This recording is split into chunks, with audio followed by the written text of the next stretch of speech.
the big things I've been following, if you're a West Indian or Caribbean person, is the return of the legendary dancehall reggae artist, superstar, Buju Banton. Yeah, so he just finished his big comeback, I wouldn't say a comeback concert. It's not really a comeback. He was locked up. He was in prison for, since 2008. So it's more like it's just his tour after 10 years. He's back on tour, and he had an amazing show in Kingston, Jamaica this week. The Long Walk to Freedom tour. It's going to be a world tour. So it really was a tremendous. I'm trying to see some videos on YouTube, but there's a lot of I'm sure they're going to come out with a full concert soon. So I hope to see that. Anyway, for those of you not familiar with who Buju Banton is, Buju Banton is a legendary dance. He started in the dancehall so dancehall is a subgenre of reggae music. So dancehall is more of a party vibe, more of a street vibe, more of like what hip hop is to, let's say, American music in general. It's more like a fast-paced dance type music. You know what I mean? So Buju Banton started his career in dancehall, and he became arguably one of the legend. Some people consider him the greatest dancehall DJ of all time. Of course, he's there's a few people next to him. Of course, in my book, you got Supercat, you got Buju Banton, you got a couple fellas that I really love listening to. I grew up listening to. Anyway, so by the time he was very popular dancehall career, and then he got into the Rastafarian religion. So he changed his music more from dancehall into more reggae, but still with sort of the dancehall reggae fusion.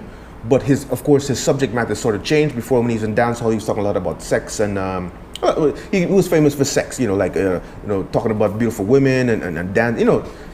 Rude boy stuff, and how should I say? What's the term in Jamaican? You know what I mean? A lot of slackness, they would say, right? So anyway, he came back. He was in prison for 10 years in America for a drug charge that many people say it was a setup. He was entrapped. But anyway, he's back, and he had a great show. And as a West Indian, as a Caribbean person, that especially as growing up in the Caribbean, growing up on dancehall, I was very emotional about it, because it was like, here it is that this guy that we grew up on, that we I remember I think I must have been 16 when I first saw him in concert. My mom and I went with two of her Jamaican friends. We were living in Silver Spring, Maryland at the time, and we went to see a show. And I remember this is when he was still in his dancehall days. So it was just a great show, and I was I think that might have been the first concert I ever been to in my life. So my first concert was a Buju Banton concert. So now he's back, and I think he's gonna have a great career. Of course, he's touring the world, playing a lot of his old hits. He's got so many songs, so he can play for days. And then I can't wait till he's ready to get back in the studio and work on some new material, because 10 years in the Babylon system, I'm sure he got a lot of things on his mind, a lot of things on his chest he want to get out. So let me just summon my Jamaican self and just talk about my brethren, my big youths. You know what I'm saying? Buju Banton.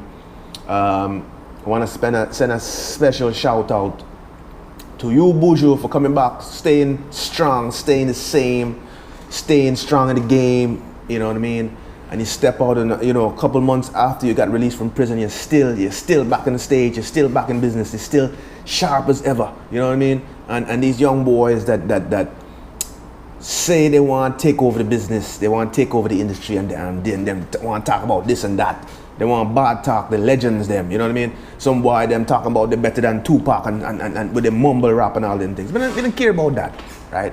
So now it is, the legend is back. And I hope you teach some of the youths them that don't have any respect for the elder generations. You must respect the elders, because the elders will tell you where to go. You see, the young man can walk far, but the older man knows the way.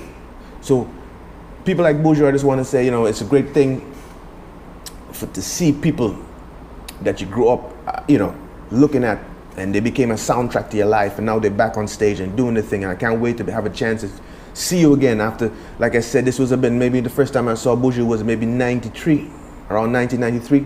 So maybe by 2023, or even the next couple of years, I can see him again, and man, the world has changed, but you know what? We're still the same. So from the Caribbean community, West Indian community, love to see you back, Buju. Go on, big up yourself.